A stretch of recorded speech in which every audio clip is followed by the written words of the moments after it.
Hola, buenos días, ¿qué tal están? Mi nombre es Alexander, bienvenidos a Ámsterdam y junto con Sandman's Store tengo el placer de invitarles a un hermoso recorrido por los principales puntos de esta hermosa ciudad.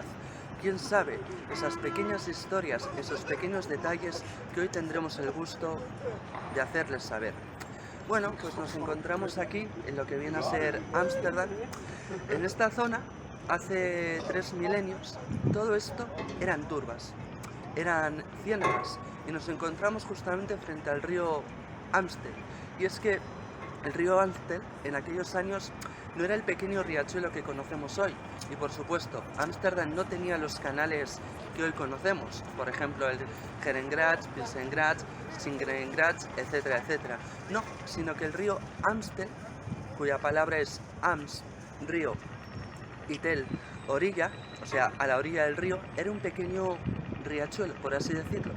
Los primeros asentamientos pues eran pequeños asentamientos de pescadores, muy poca agricultura. En esta zona se han encontrado restos de la edad de bronce, de la cultura Belpop, incluso asentamientos romanos. Pero hay que recordar que toda esta zona eran turbas. Entonces, ¿cuándo empieza realmente Ámsterdam a poco ser más allá de una villa a orillas del canal Single, un canal que está cerca de donde estamos aquí, enfrente de Amsterdam Central Station? Bueno, pues es entre los siglos XI, XII, XIII aproximadamente. En el 1300 aproximadamente se le conceden a Ámsterdam los derechos de ciudad como tal. Y luego, más adelante, la ciudad que conocemos hoy en día, la ciudad abierta al mundo, la ciudad de la tolerancia, fíjense porque es a raíz de la Guerra de los 80 años, con Felipe II. Felipe II era hijo de Carlos V. Carlos V, rey de España, era un hombre que sabía bastantes idiomas, sabía el holandés. Los holandeses más o menos como que, bueno, le toleraban. Pero su hijo Felipe II le salió rana. Su hijo Felipe II era bastante intolerante, a los holandeses les molestó bastante aplicando altas tasas. Luego las persecuciones de la intolerancia religiosa, como el catolicismo. Bueno, pues al final los holandeses ganaron la guerra en la época en la que se conoce como el siglo de oro holandés. Por ejemplo, aquí estuvo Rembrandt o Spinoza, que más adelante lo veremos. Y a raíz de ese hecho, los holandeses, viendo la intolerancia religiosa, las persecuciones que habían sufrido, deciden hacer ese pequeño cambio y hacer de este lugar un lugar para la tolerancia, un lugar para todas las religiones. Por ejemplo, muchísimos judíos, poblaciones de Francia que estaban disconformes, también de España, decidieron venir a Holanda. Y es que Holanda no solo fue la cuna de la tolerancia, sino que fue la cuna del comercio. Holanda tuvo muchísimos asentamientos a lo largo del mundo, muchísimas colonias que hoy, por ejemplo, en el caso del Afrikaans, son pequeños dialectos, por así decirlo, del holandés. Luego, más adelante, a lo largo del siglo XIX, Ámsterdam vuelve a tener su pequeña edad de, edad de oro, en la cual se hace la expansión de la ciudad, por ejemplo, con arquitectos notables como Samuel Sarpati. Bueno, en la Primera Guerra Mundial, hablamos ya del siglo XX,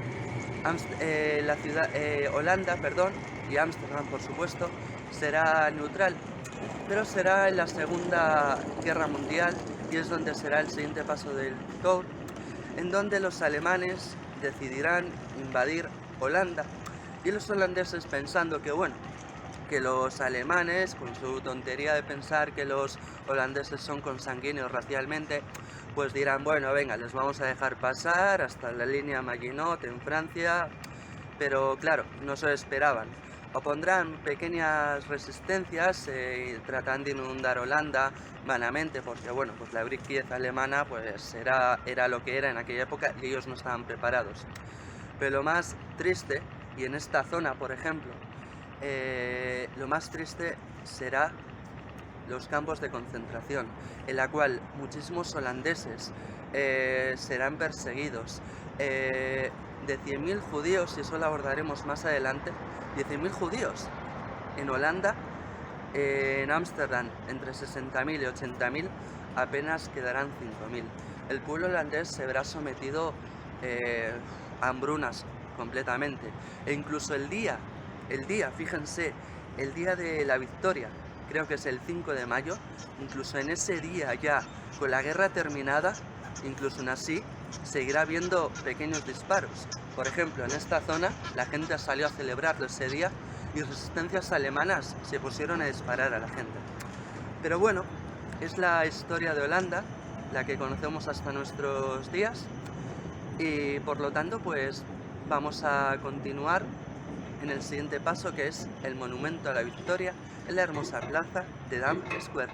Nos vemos. Buenas, ¿qué tal? Estamos detrás mío frente al monumento a la victoria, el monumento que fue creado en 1956 a raíz de un pequeño monumento en 1947 para conmemorar la resistencia heroica del pueblo holandés y aquellas personas que cayeron en la Segunda Guerra Mundial.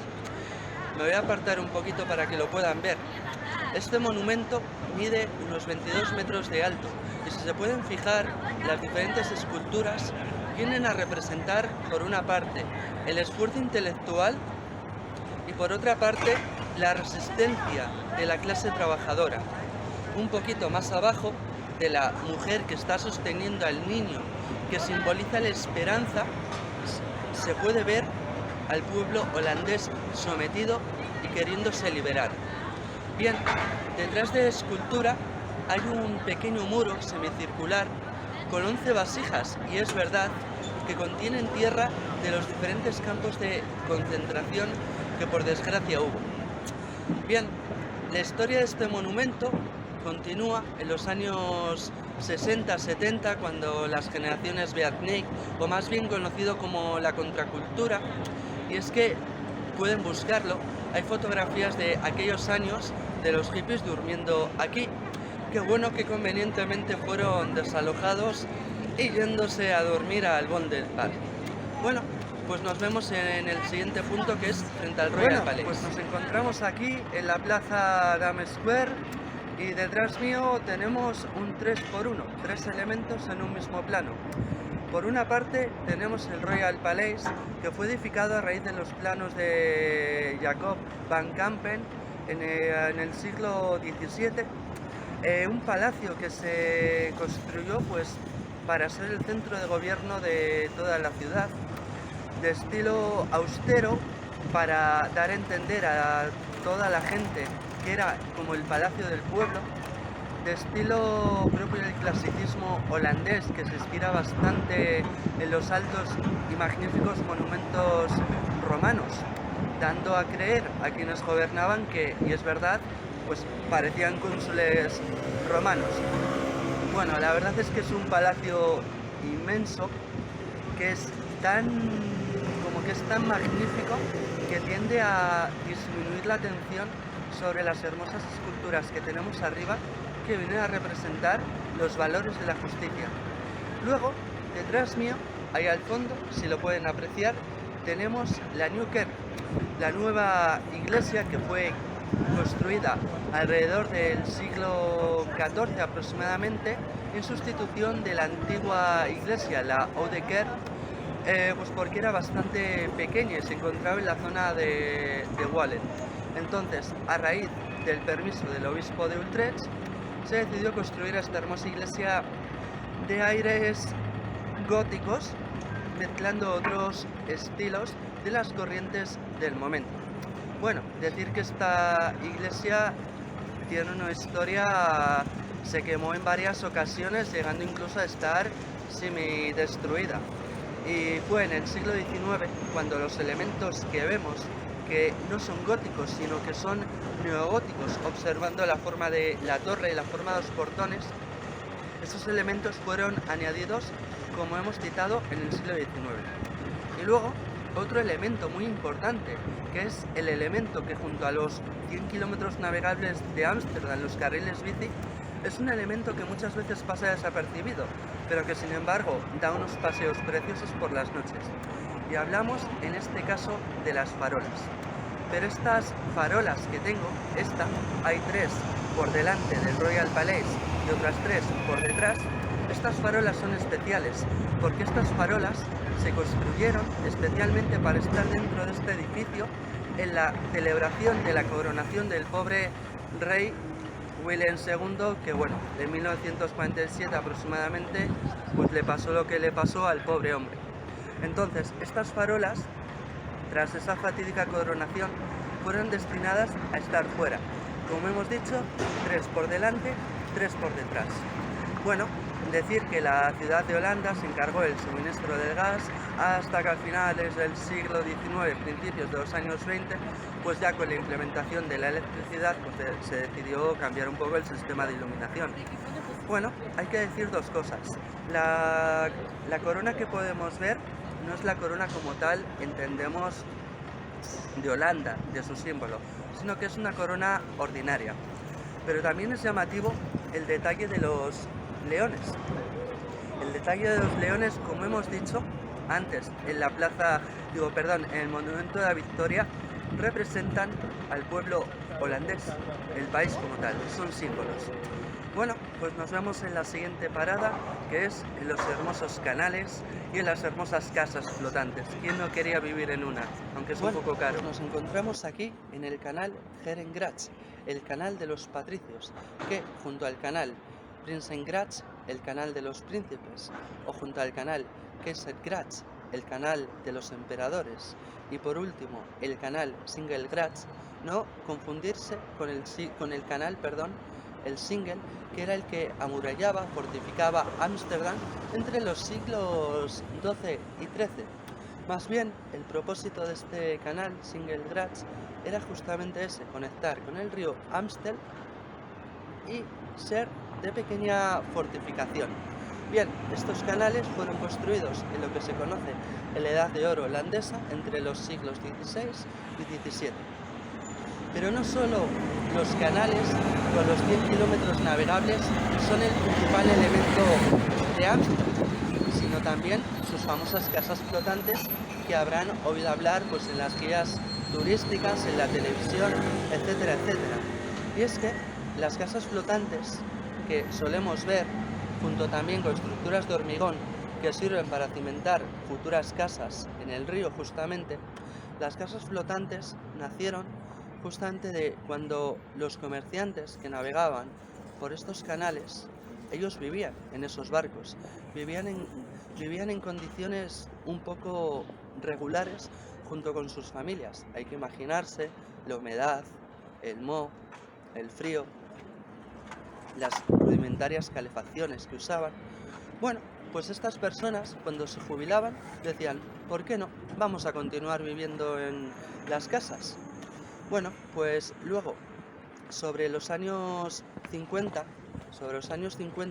estas casas, dado que Ámsterdam había pasado por una guerra horrible, pues estas casas fueron usadas como forma improvisada, dado que el alquiler además era barato, fueron usadas para vivir.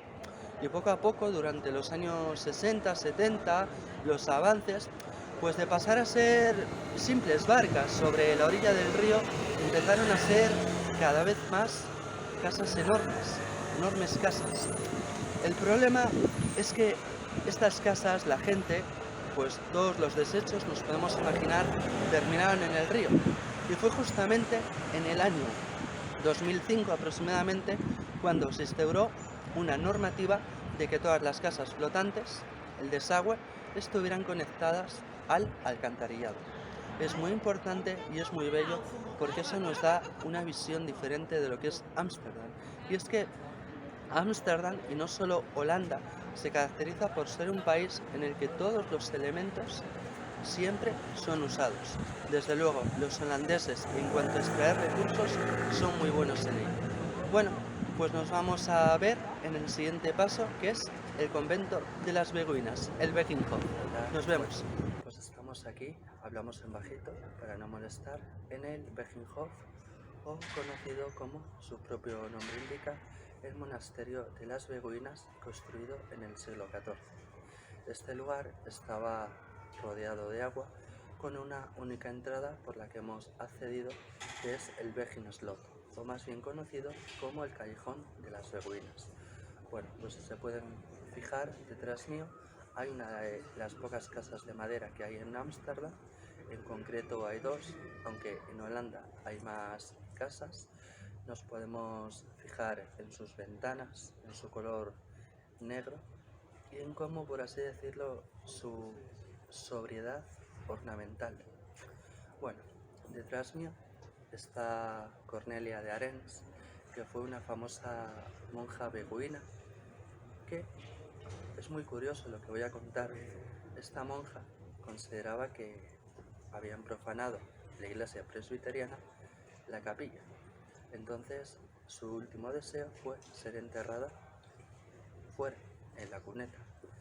Pero ocurrió una cosa, y es que siempre que le intentaban enterrar, su ataúd aparecía fuera.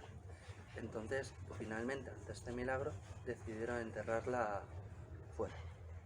Bueno, pues este lugar es un lugar maravilloso que tiene una hermosa capilla y también tiene una iglesia inglesa que está justamente, no lo podemos ver en el vídeo, enfrente. Bueno, pues la siguiente parada que vamos a hacer va a ser en el barrio Rojo, uno de los puntos más importantes y más conocidos de Ámsterdam, que atrae a muchísimos turistas. Bueno, pues nos encontramos aquí en la plaza del Spui y detrás mío el famoso Het Diever, el muchacho, el travieso, escultura que fue creada en 1959 a raíz de un hermoso suceso de un muchacho en los años 40 y un pobrecillo perro flotando en el río y se decidió a salvarle. Bueno, el hecho tuvo mucha pequeña repercusión en los pequeños diarios locales de la posguerra holandesa de aquellos años. Bueno, pues a raíz de ello se decidió hacer una escultura, en un principio de yeso, con las donaciones de los lectores. Y bueno, pues viendo que la escultura era un poco frágil, una compañía de cigarrillos decidió pues hacerla de bronce.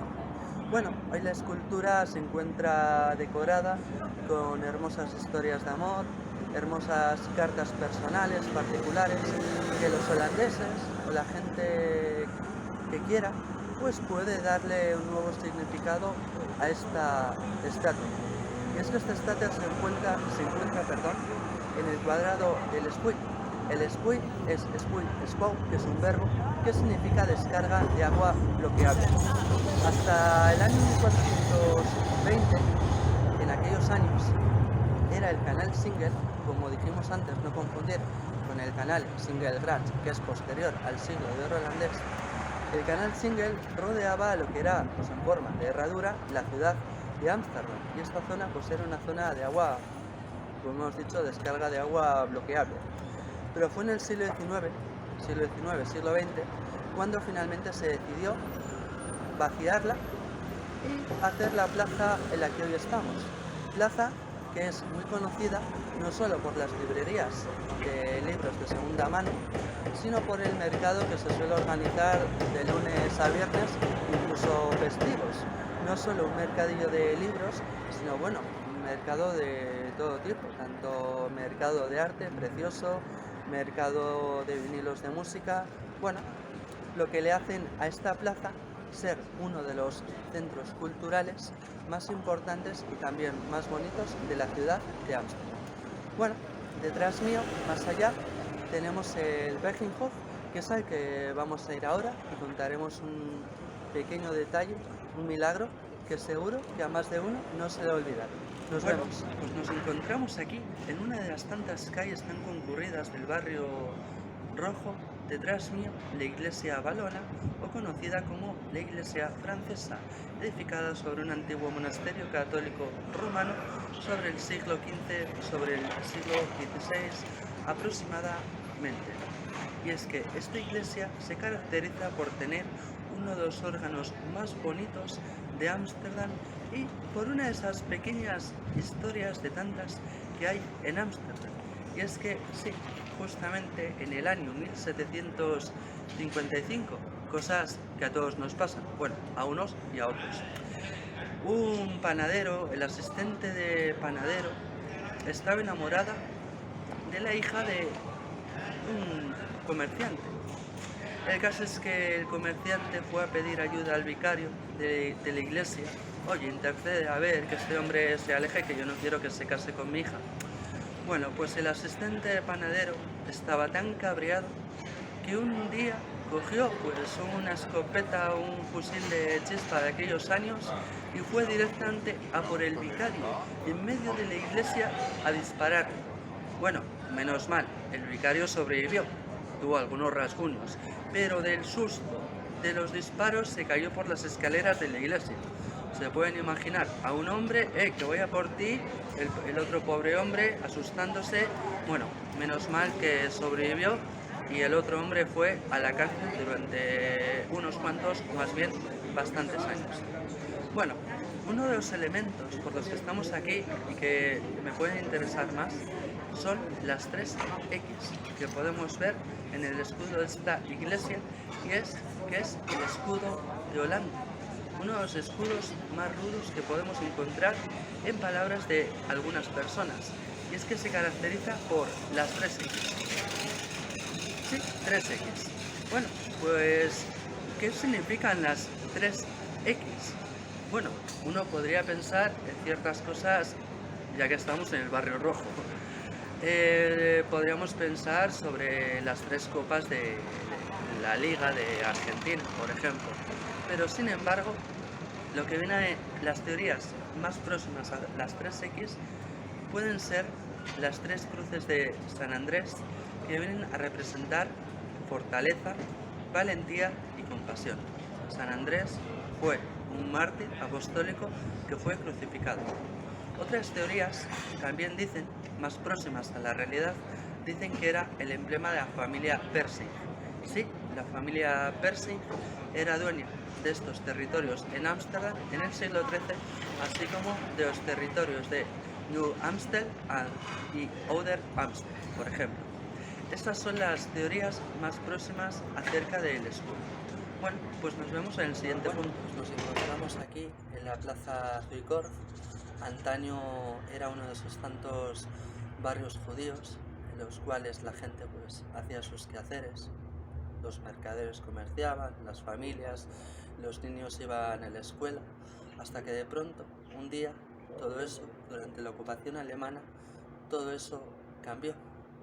Cambió la historia de personas que, pasada la guerra de los 80 años entre España y Holanda, como dijimos al principio, mucha gente, ante esa tolerancia religiosa y social, decidieron asentarse a lo largo de los siglos. Pero, finalmente, en 1940 hasta 1945, de los 100.000 judíos que había en Holanda, entre 60.000 y 80.000 que había en Ámsterdam, de ellos apenas quedaron 5.000 supervivientes de los campos de concentración. Y no solo ello, sino con la inestimable ayuda del pueblo holandés, que les cobijó en sus casas, en lugares súper estrechos. Valga la pena decir el testimonio, el diario de la pobre muchacha Ana Frank, que murió con respeto 3 semanas antes de que los aliados liberasen Auschwitz, y que fue su padre, el único superviviente, que también estuvo en campos de concentración, el que cuando llegó fue a esperar a ver si alguien venía. Él no sabía nada, él no sabía quién había sobrevivido y quién no, y se encontró su diario. Y su diario es el testimonio, es el reflejo de un genocidio, de una atrocidad que tiene que ser recordada hasta nuestros días. Bueno, sobre lo que quedó del barrio, bueno, pues en aquellos años la gente no tenía apenas que comer. Curiosamente, comían bulbos de tulipán, el símbolo nacional de Holanda por excelencia, el tulipán. Tenían que calentarse, bueno, usaban todo, usaban las maderas de las casas, todo. Bueno, pues lo que quedó al final pues fue los barrios judíos muy afectados junto al resto de Ámsterdam. Entonces, a lo largo de los años 60, con los nuevos planes de estructuración, pues decidieron tirar abajo lo que quedaba, con resistencia de movimientos anarquistas. Por ejemplo, me viene a la mente el Red Squad, un movimiento anarquista que incluso llegaron a atentar, y no se justifica para nada. Pero bueno, el caso es que al final Ámsterdam, debido a las presiones, pues decidió estar a medio camino entre la modernidad y la tradición, preservando parte de estos lugares. Bueno, pues esto es lo que por desgracia queda en líneas generales del barrio judío, y que nos sirve pues para recordar ciertas atrocidades, por desgracia, bien presentes en nuestros días. Nos vemos en el siguiente. Bueno, pues nos encontramos aquí, entrando por el callejón Osendag al Sonmutu Wal, disculpe mi holandés. Nos encontramos justamente en la entrada que da lugar a la Facultad de Filosofía y Humanidades de Ámsterdam. Pero antaño, este lugar se construyó en el siglo XVII como hospedaje de ancianos y de los más desfavorecidos. Con el paso de los siglos, este lugar se fue transformando hacia Facultad de Ciencias e Investigación, dando lugar a la facultad que hoy en día conocemos. Pasando este callejón podemos encontrar una plaza, que ya lo conocerán, con el busto de la famosa diosa griega, Atenea, diosa que personifica la inteligencia y la sabiduría. No solo eso, sino que en este callejón solemos encontrarnos librerías de segunda mano, una historia de las librerías que data, imagínense, 100 años en funcionamiento. Nos podemos encontrar desde libros en holandés sobre la historia de Ámsterdam, tanto libros en inglés o en español, libros que aquí, por ejemplo, en Ámsterdam, lógicamente no son muy comunes, pero nos podemos encontrar desde las diferentes materias. Y no solo eso, el lugar hoy en día es un punto de intercambio cultural, no solo en cuanto a las librerías, sino que este callejón constituye el paso de estudiantes, de personas ávidas de conocimiento. Bueno, pues nos vemos en el siguiente paso. Nos encontramos aquí sobre el puente de los Maestros del Acero, en concreto el puente 224, uno de esos tantos puentes que conforman los 1500 puentes que aproximadamente tiene Ámsterdam. El puente de los Maestros del Acero, que ya aparece en los primeros mapas de Cornelius Antony, sobre el siglo XVI aproximadamente. Y justamente detrás mío tenemos la Nieuwkerk, la primera iglesia protestante edificada en 1614 cerca del Nieuwmarkt, o más bien el Nuevo Mercado.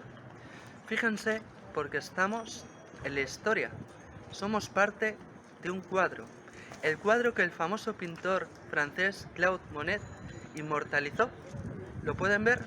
La iglesia, el puente, estamos en la historia.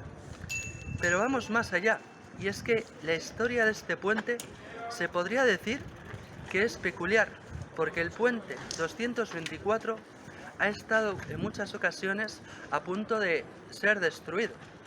Les contaré una anécdota ciertamente graciosa, depende cómo se mire. Y es que en el siglo XIX, en estos edificios que tenemos a mi derecha, una persona, no estaba muy bien de la cabeza, todo hay que decirlo, un poco pirómano, pues decidió literalmente volar el edificio. Bueno, pues sus dedos, hay que decir, aparecieron por aquí. Bueno, si ven algún dedo, envíenselo a los familiares descendientes. Bueno, pues es una de las pequeñas anécdotas que hacen que Ámsterdam no sea como tal una ciudad que tenga un monumento, sino una ciudad, la propia palabra lo dice, monumental. Una ciudad en la que cada pequeño punto, por ejemplo este puente, tiene detrás una historia, en este caso bastante, todo hay que decirlo, bastante peculiar.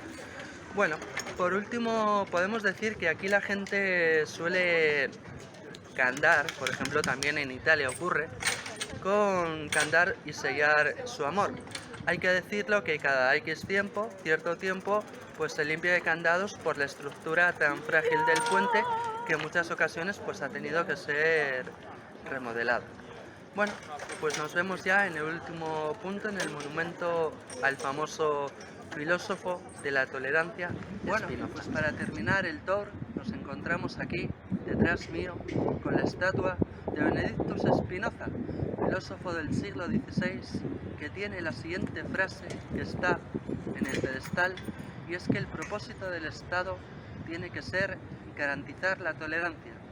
Detrás mío tenemos el Single Gratz, el canal del que hablamos antes, que era el canal que se construyó en el siglo XVI y era el canal con el propósito defensivo. Bueno, pues terminamos este tour también con uno de los símbolos por excelencia de la ciudad de Ámsterdam, y es justamente la bicicleta, y esta es mi bicicleta. Ámsterdam, la ciudad de la movilidad. Bueno, les damos las gracias por habernos seguido a lo largo de este hermoso recorrido, haberles podido mostrar, enseñar, contar pequeños detalles de esta hermosa ciudad. Bueno, recuerden que el tour no se acaba aquí, al contrario, siguen. Si se meten en nuestra página, en Sandeman Tour, podrán ver que tenemos más tours. Por ejemplo, ¿a quién no le gustaría conocer más en profundidad el Barrio Rojo? O por qué no, un paseo en bicicleta. O por qué no, los free tours, tours gratuitos a la voluntad para todos aquellos que quieran seguir, que no quieran terminar, porque siempre hay algo hermoso de ver en la hermosa ciudad de Ámsterdam. Así que sin más, amigos míos y amigas, les damos las gracias por habernos seguido en esta hermosa mañana. Gracias.